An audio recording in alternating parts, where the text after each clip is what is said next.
Cucuy ayah dia teh papan, pulangnya langsung ke ladang. Salam jo sambah ambo sampaikan untuk tamu nan alah datang. Baralek gadang di tengah koto, sampai singgah urang baralia. Selamat ulang tahun jam gadang kito, semoga barakai umuan antasiso. Bungo karangan elok dipandang, jatuh sabidung ke dalam tampak. Panjang umur elok diurang, murah rezeki, iman nantaga. Amin ya Allah.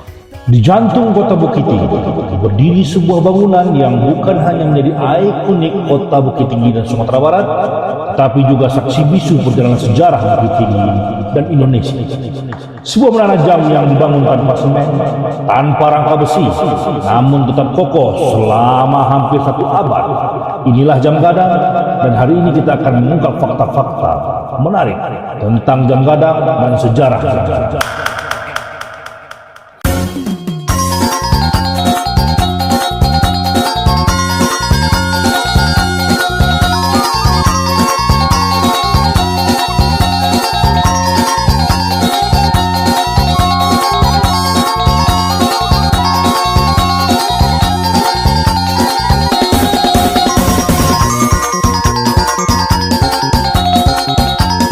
Oke, ketemu lagi dengan saya Ali Amran Junior di channel kesayangan kita, Ali Amran Junior Channel. Hari ini kita akan membahas Jam Gadang.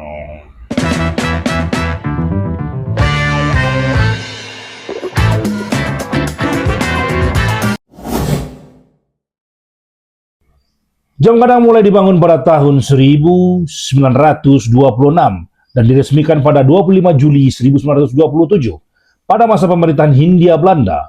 Bangunan ini merupakan hadiah dari Ratu Belanda Wilhelmina untuk sekretaris kota Bukit Tinggi pada saat itu yang bernama Haji Rookmaker. Yang menarik, pembangunan Jam Gadang tidak menggunakan semen sama sekali. Strukturnya dibuat dari campuran kapur, pasir putih, dan putih telur. Ya, putih telur. Bahan yang sama sekali tidak masuk di akal untuk bikin rumah atau bangunan, dan itu membuat hal yang lucu karena putih telur salah satu hal untuk membuat kue tradisional Minangkabau. Teknik ini membuat bangunan lebih elastis dan tahan gempa. Dan benar saja guys, Jam Gadang telah melewati gempa besar di tahun 1926, tahun 2007, dan 2009. Namun tetap berdiri kokoh. Salah satu fakta yang paling menakjubkan tentang Jam Gadang adalah tentang mesin Jam Gadang. Mesin ini dibuat pada pabrik Ford Man di Jerman dan hanya ada 2 di dunia. Satu lagi berada di Bukit Tinggi dan yang satunya lagi berada di Inggris, yaitu Big Ben London.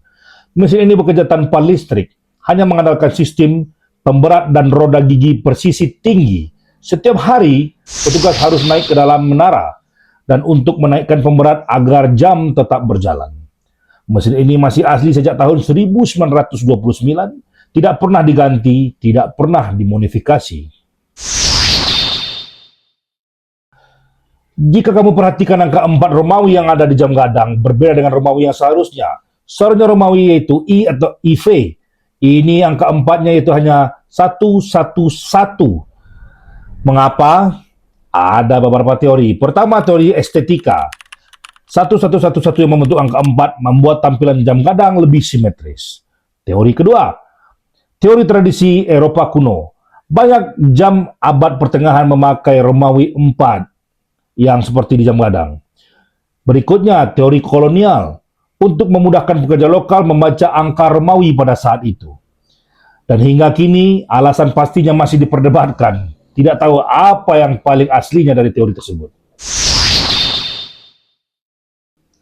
Jam Gadang telah mengalami 3 kali perubahan atap mengikuti kekuasaan yang menguasai Indonesia pada saat itu. Pertama, zaman Belanda berbentuk bulat seperti kubah Eropa.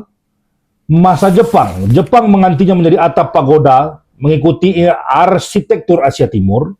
Dan masa Indonesia merdeka sampai saat sekarang ini menggunakan gonjong rumah gadang seperti rumah gadang Minang, simbol budaya Minang. Perubahan ini membuat Jam Gadang bukan hanya bangunan, tapi arsip sejarah yang mencatat pergantian kekuasaan.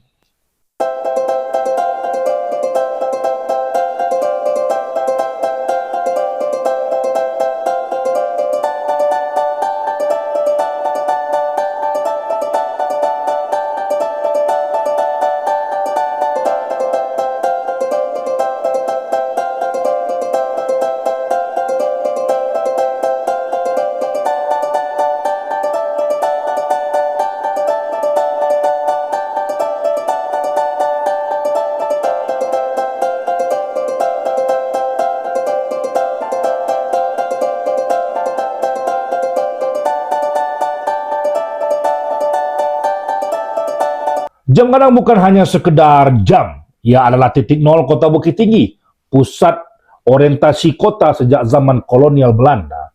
Dari sinilah jarak kota diukur, dari sinilah aktivitas ekonomi, budaya, dan pemerintahan berkembang.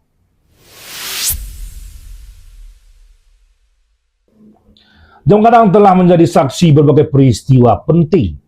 Markas militer Jepang saat pendudukan, pusat pergerakan rakyat pada masa revolusioner, lokasi demonstrasi mahasiswa pada berbagai era, tempat berkumpulnya masyarakat dalam perayaan dan duka. Dan setiap generasi memiliki cerita sendiri tentang Jam Gadang ini.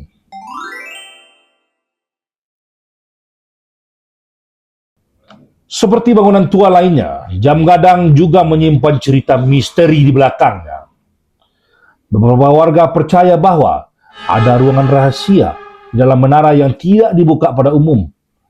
Dan ada penjaga tak kasat mata yang melindungi bangunan ini. Dan ada suara langkah di malam hari dari dalam menara, padahal tidak ada orang sama sekali. Meski tidak terbukti, cerita-cerita ini membuat Jam Gadang semakin menarik. Dan ada satu hal yang membuat saya bertanya-tanya sebagai orang Bukit Tinggi asli, orang Minang asli, ketika beberapa kali gempa besar di Bukit Tinggi ini atau Sumatera Barat, mengapa bangunan lain retak dan rusak, dan Jam Gadang tetap berjalan dan tidak rusak sama sekali? Penuh misteri.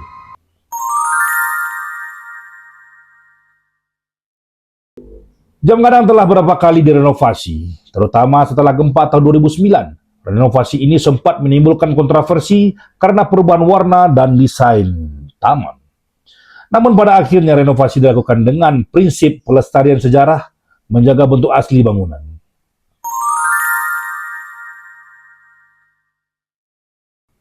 Jam Gadang bukan hanya bangunan, guys. Ia adalah identitas, kebanggaan, dan simbol sejarah masyarakat Minangkabau. Ia mengingatkan kita bahwa sebuah kota bukan hanya dibangun oleh beton dan batu, tetapi oleh cerita, budaya, dan kenangan yang hidup di dalamnya. Dan selama Jam Gadang berdiri, sejarah itu akan terus berdenyut di jantung kota Bukit Tinggi yang kita cintai ini. Dan guys, mungkin di bulan Juli ini, 4, 5, 6 Juni sampai 7 Juni, kami orang Bukit Tinggi merayakan yang namanya pesta mengingat 100 tahun Jam Gadang, dan mungkin pemerintahan Kota Bukit Tinggi akan melaksanakan yang namanya acara dan memeriahkan acara 100 tahun Jam Gadang dan mengundang 35 negara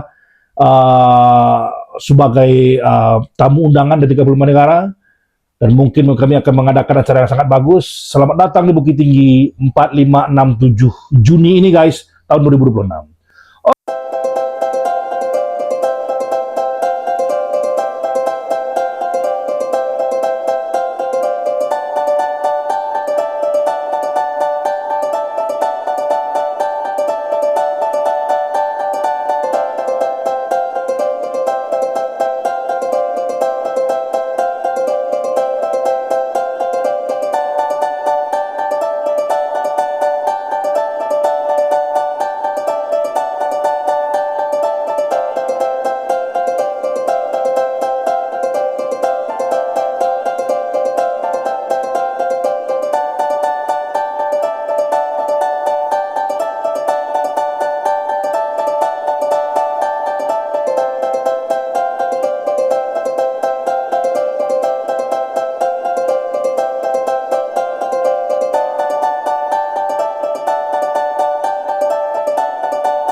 Oke guys, sekian dulu cerita kami tentang Jam Gadang. Jangan lupa subscribe, share, like, dan hidupin lonceng kuningnya. Dan selalu ikutin cerita-cerita berikutnya dari kami yang menarik. Terima kasih guys. Wassalamualaikum warahmatullahi wabarakatuh.